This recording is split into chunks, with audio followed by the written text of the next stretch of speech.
நீங்க எல்லாரும் இந்த செய்தியை கேள்விப்பட்டிருப்பீங்கன்னு நினைக்கிறேன். தித்வா புயல் இலங்கையின் பல பகுதிகளை ரொம்பவே பாதிச்சிருக்கு.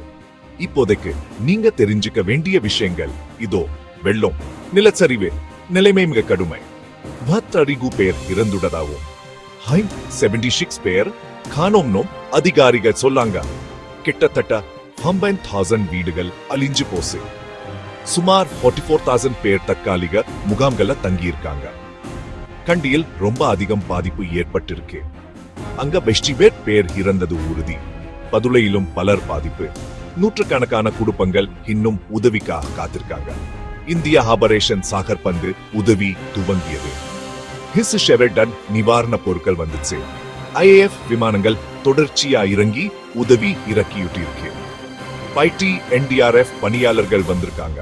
மோப்ப நாய்கள் தேடுதல் பணிகள், ஹெலிகாப்டர் மீட்பு வேகமா நடக்குது.